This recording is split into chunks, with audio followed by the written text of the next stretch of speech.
उत्तराखंड दृष्टि के परीक्षावाणी का सार आपके द्वार में का फिर से स्वागत है। आज हम अध्ययन करेंगे देहरादून जनपद का। इससे पहले सेशन में हमने हरिद्वार जनपद का अध्ययन किया था। आइए सेशन की शुरुआत करते हैं। देहरादून जनपद।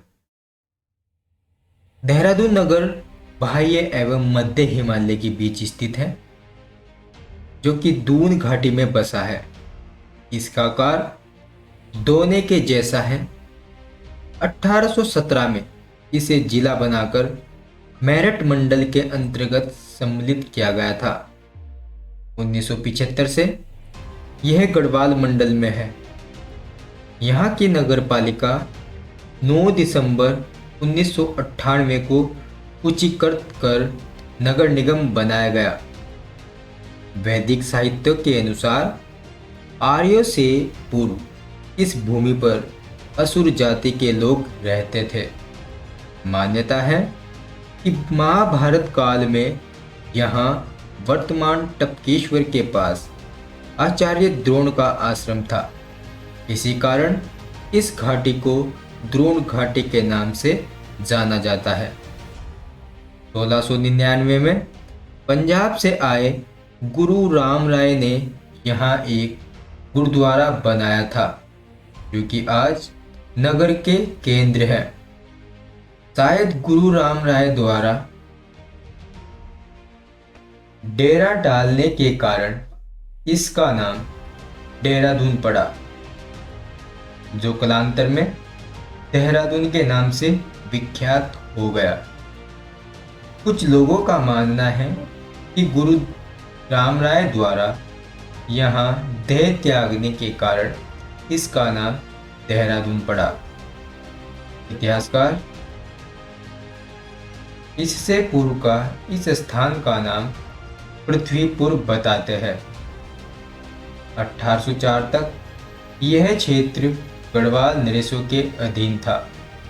1804 से 1815 तक गोरखा शासकों के अधीन था तथा 1815 से स्वतंत्रता तक ब्रिटिश शासकों के अधीन रहा। अब हम जानने का प्रयास करते हैं इस जिले के प्रमुख स्थल उल्लेखित है, यानी कि देहरादून जिले के प्रमुख स्थलों के बारे में जानते हैं। सबसे पहले हम जानते हैं गुच्चू पानी। तो देहरादून से करीब 8 किलोमीटर दूर पहाड़ों से आच्छादित रोबस गुफाएं, जो गुच्चू पानी के नाम से विख्यात है।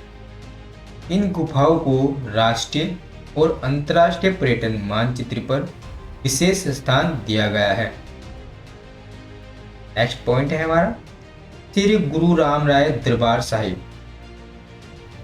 देहरादून नगर के संस्थापक और उदासीन परंपरा के गुरु राम राय ने सन 1699 में धामावाला में झंडा दरबार की स्थापना की।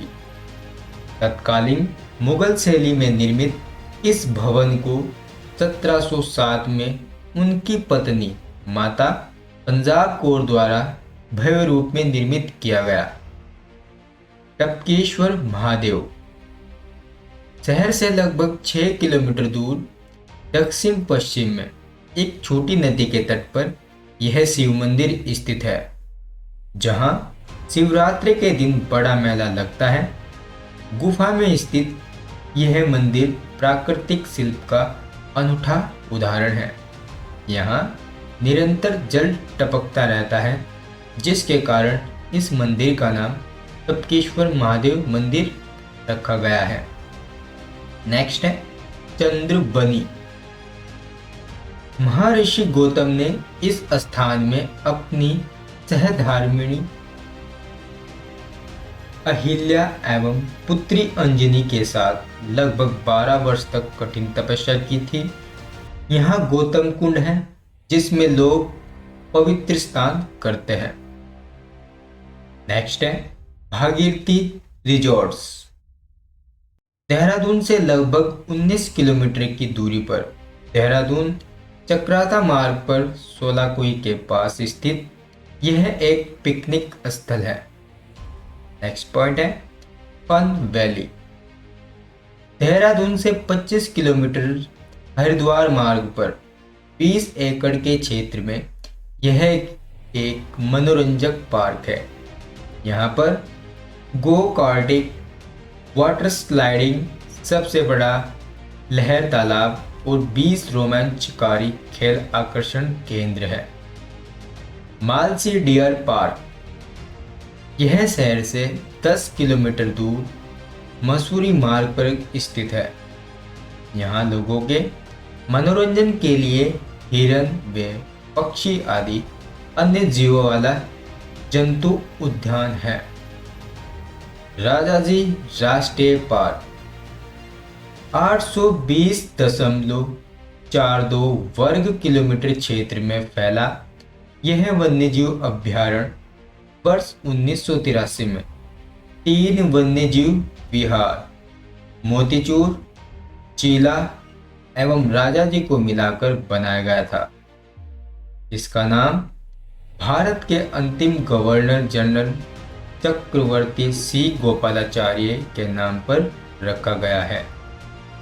सहस्त्रधारा, गंधक युक्त जल वाला यह प्राकृतिक स्थल पर्यटकों के लिए आकर्षण का केंद्र है। अनेक समूहों में धारा बहने के कारण इस स्थल को सहस्त्रधारा के नाम से जाना जाता है। यह देहरादून से 14 किलोमीटर दूर बाल्दी नदी तट पर स्थित है। टाइगर प्रपात, यह चक्राता से 5 किलोमीटर की दूरी पर है। चार सिद्ध, दत्तात्रेय भगवान के 84 सिद्धों में से 4 सिद्धों के स्थान देहरादून में है, जो इस प्रकार है। लक्ष्मण सिद्ध, यह मंदिर देहरादून से पूरब 11 किलोमीटर की दूरी पर जंगल में है। वैसे तो यहाँ प्रत्येक रविवार को भीड़ लगती है, लेकिन अप्रैल के अंतिम रविवार को विशेष मेला लगता है। नंबर 2, कालू सिद्ध, यह स्थल भानियावाला से 4 किलोमीटर की दूरी पर स्थित है। यहाँ लोग पुत्र हेतु मंगत मांगते हैं। नंबर 3, माणक सिद्ध, यह स्थल देहरादून से पश्चिम की ओर भुट्टी गांव के पास स्थित है। यहाँ प्रत्येक रविवार को भीड़ लगती है। नंबर 4, मोड़ू सिद्ध, यह स्थल भी देहरादून से पश्चिम प्रेमनगर के पास स्थित है। नेक्स्ट, जोनसार बावर, देहरादून का यह जनजातीय क्षेत्र शहर से उत्तर पश्चिम में स्थित है। कालसी, चक्राता, त्यूनी तहसीलें इसी क्षेत्र के अंतर्गत है। सामान्यतः यह क्षेत्र यमुना और टोंस नदियों के मध्य में स्थित है। इस क्षेत्र के प्रमुख स्थल इस प्रकार है। कालसी, यह जोनसार भावर क्षेत्र के दक्षिणी भाग यमुना के किनारे स्थित है। यहाँ की प्रसिद्ध चित्रशिला पर पाली भाषा में अशोक के लेख उत्कीर्ण है। इस लेख में ब्राह्मी लिपि का प्रयोग किया गया है। नंबर 2, लाखा मंडल,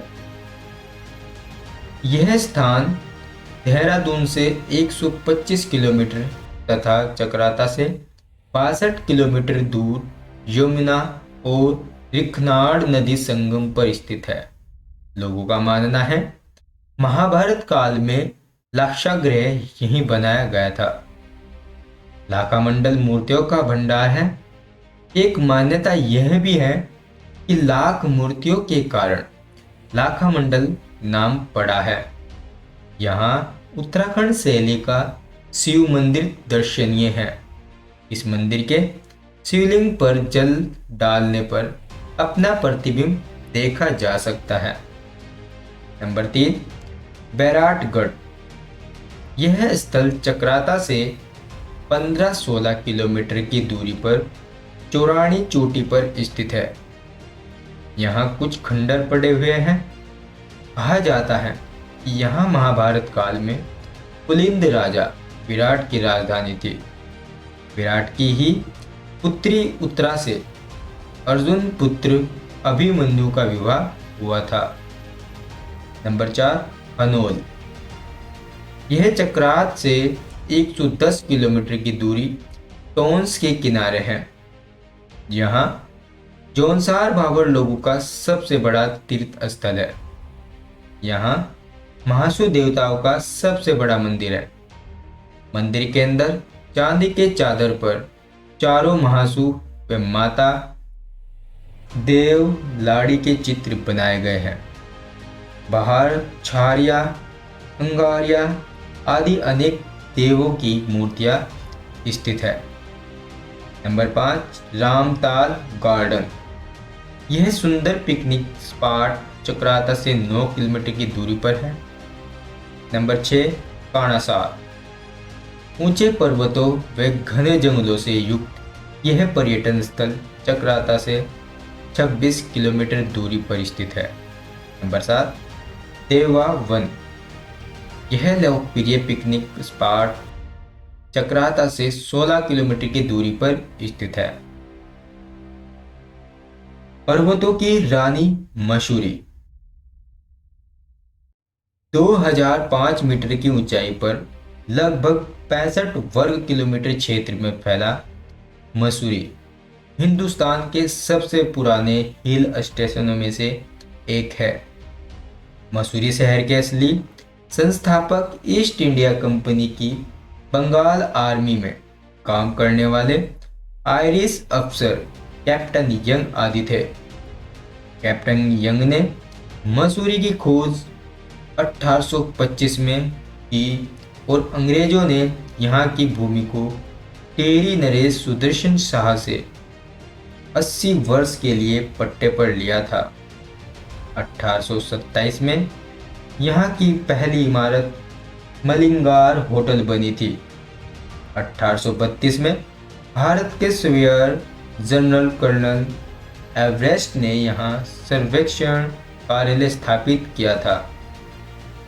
चीन अधिकृत तिब्बत से निर्वासित होने के बाद वर्ष 1959 में तिब्बती धर्मगुरु दलाई लामा सबसे पहले मसूरी ही आए थे। यही तिब्बत की पहली निर्वासित सरकार बनी थी। बाद में वे हिमाचल प्रदेश के धर्मशाला के पास मैक्लोडगंज स्थानांतरित हो गए। यह नगर देहरादून से 35 किलोमीटर की दूरी पर स्थित है। यह उत्तर पूर्व में हिमालयन पर्वत श्रृंखलाओं के आश्चर्यजनक दृश्य को प्रस्तुत करता है। मसूरी अपने प्राकृतिक सौंदर्य, प्रफुल्ल सामाजिक जीवन एवं मनोरंजन के लिए प्रसिद्ध है। मसूरी गंगोत्री एवं यमुनोत्री के मंदिरों का प्रवेश द्वार है। यहाँ की सबसे ऊंची चोटी गन हिल पहाड़ी है और यहाँ के दर्शनीय स्थलों में Kempty fall, Mossy fall, Chakrata fall, Bhatta fall, Hardy fall, camel's bank, municipal garden, sir George Everest house, Nag Tibba, Top Tibba, Dhanaulti, नाग देवता मंदिर, सुरकंदा देवी मंदिर, ज्वालाजी मंदिर, तिब्बती स्तूप, happy valley, Banog hill observatory, quail sanctuary, cloud end Van Chetna Kendra, Landhora बाजार और कुल्हड़ी बाजार प्रसिद्ध है। भद्राज मंदिर। यह मंदिर मसूरी से 15 किलोमीटर दूरी पर स्थित है। मंदिर भगवान कृष्ण के अंग्रेज भगवान बलभद्र को समर्पित है। ज्वालाजी मंदिर। ज्वालाजी मंदिर मसूरी से 9 किलोमीटर की दूरी पर पश्चिम दिशा में 2104 मीटर की ऊंचाई पर बिनोंग पहाड़ी पर स्थित है। Camel bank. यह स्थल सूर्यास्त का मनमोहक दृश्य प्रस्तुत करता है। उस समय यह एक बैठे हुए ऊंट के समान प्रतीत होता है। गन हिल या टॉप टिबा। मसूरी से गन हिल तक रोपवे द्वारा रोमांचकारी चढ़ाई का आनंद प्राप्त किया जा सकता है। कनहिल की समुद्री तल से ऊंचाई 2122 मीटर है।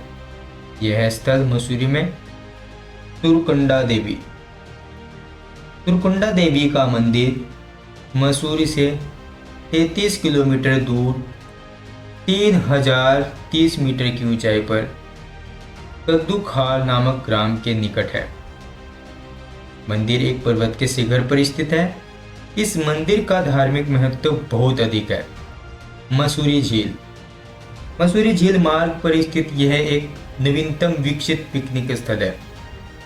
कैंपटी फॉल यमुनोत्री मार्ग पर मसूरी से 15 किलोमीटर की दूरी पर टिहरी में मसूरी की सौंदर्यपूर्ण वादिकाओं में स्थित कैंपटी फॉल 50 फुट की ऊंचाई से सर्वाधिक मनोहर एवं विशाल जलप्रपात है। ऋषिकेश यह देहरादून का एक उपनगर है जो कि हरिद्वार से 24 किलोमीटर उत्तर टिहरी देहरादून बॉर्डर पर गंगा एवं चंद्रभागा नदी संगम पर स्थित है। प्राचीन काल से यह नगरी ऋषि मुनियों की तपस्थली और आध्यात्मिकता चेतना का केंद्र रही है। धार्मिक ग्रंथों के अनुसार रैभय मुनि द्वारा इस स्थान पर इंद्रियों को जीतकर ईश्वर को प्राप्त किया गया, इसलिए इस स्थान का नाम ऋषिकेश या इंद्रियों का स्वामी विष्णु पड़ा। उच्चारण दोष के कारण इसे ऋषिकेश नाम से जाना जाता है। केदार खंड पुराण के अनुसार ब्रह्म कुंड के बाद कुब्जा भर तीर्थ क्षेत्र प्रारंभ होता है, तो वर्तमान का ऋषिकेश है। ऐसी मान्यता है कि आम के बगीचों की अधिकता के कारण इस स्थान को कुब्जा भर कहा जाने लगा। माना जाता है कि भगवान विष्णु ने मधु कैटव दैत्य का वध गंगा नदी के दाहिने तट पर स्थित ऋषिकेश में ही किया था। कश्मीर का राजा ललितादित्य मुक्तपीड़ ने यहाँ अनेक मंदिरों का निर्माण कराया था। यहाँ के प्रमुख दर्शनीय स्थल इस प्रकार है। तपोवन ऋषिकेश के उत्तरी छोर पर लक्ष्मण झूला के पास टिहरी जिले में स्थित इस स्थान पर लक्ष्मण जी ने तपस्या की थी। लक्ष्मण झूला बद्रीनाथ केंद्रनाथ के प्राचीन मार्ग पर ऋषिकेश से 5 किलोमीटर उत्तर गंगा नदी पर निर्मित यह 140 मीटर लंबा झूला पुल एक उपयुक्त भ्रमण स्थल है। यहाँ लक्ष्मण जी का एक मंदिर भी है। यह स्थान टिहरी जिले में आता है। त्रिवेणी घाट यह एक स्नान घाट है जो प्रतिदिन सायंकाल के समय गंगा तट पर होने वाली गो आरती से प्रतिध्वनित होता है। नीलकंठ महादेव मंदिर नीलकंठ शिव मंदिर गंगा नदी के किनारे लक्ष्मण झूला से 8 किलोमीटर दूर एक पहाड़ पर पौड़ी में स्थित है। यहाँ शंभु निशंभु पर्वत है। भरत मंदिर ऋषिकेश का सबसे पुराना मंदिर है। यह त्रिवेणी घाट के पास स्थित है। कैलाश निकेतन मंदिर लक्ष्मण झूले पर स्थित यह महत्वपूर्ण मंदिर है। यहाँ 13 मंजिली भवन में सभी देवी देवताओं की मूर्ति देखी जा सकती है। यह स्थान पौड़ी जिले में स्थित है। शिवानंद झूला राम झूला के नाम से भी प्रसिद्ध यह झूला पुल सर्वाश्रम के निकट गंगा नदी पर निर्मित है। शत्रुघ्न मंदिर यह प्राचीन मंदिर भगवान के भाई शत्रुघ्न को समर्पित है। यह ऋषिकेश से 5 किलोमीटर की दूरी पर स्थित है। लाल टिब्बा के बाद दूसरा सबसे ऊंची चोटी है। शिवानंद आश्रम इसकी स्थापना स्वामी शिवानंद द्वारा की गई। यह प्रसिद्ध आध्यात्मिक केंद्र है। मुनि की रेती ऋषिकेश के उत्तरी छोर पर टिहरी जिले में यह स्थान गंगा के दाईं ओर स्थित है। इसके सामने गंगा के बाएं ओर पौड़ी में सुभाश्रम, गीताश्रम, गीता भवन, गीता प्रेस का तथा भूतनाथ का मंदिर आदि हैं। कुटिया दुर्गाश्रम के निकट महर्षि योगी द्वारा भावातीत ध्यान हेतु इस केंद्र शंकराचार्य नगर की स्थापना 1967 में की गई थी। यहाँ विदेशी लोग ध्यान करने आया करते थे। 1985 से यह केंद्र बंद रहा है। राज्य सरकार की पहल पर 8 दिसंबर 2015 से इसे खोल दिया गया है। लगभग 1.5 वर्ग किलोमीटर क्षेत्र में फैले इस क्षेत्र में प्रवेश हेतु शुल्क लगाया गया है। शिवपुरी यह पर्यटन केंद्र ऋषिकेश से 15 किलोमीटर उत्तर गंगा के किनारे स्थित है। यह स्थल रिवर राफ्टिंग आदि के लिए प्रसिद्ध है। यदि उत्तराखंड दृष्टि के परीक्षावाणी का सार आपके द्वार, यदि आपको यह सेशन अच्छा लगा है तो आप उत्तराखंड दृष्टि चैनल को लाइक एंड सब्सक्राइब जरूर कीजिए। आपसे फिर मुलाकात होगी एक नेक्स्ट जनपद के साथ। तब तक के लिए नमस्कार।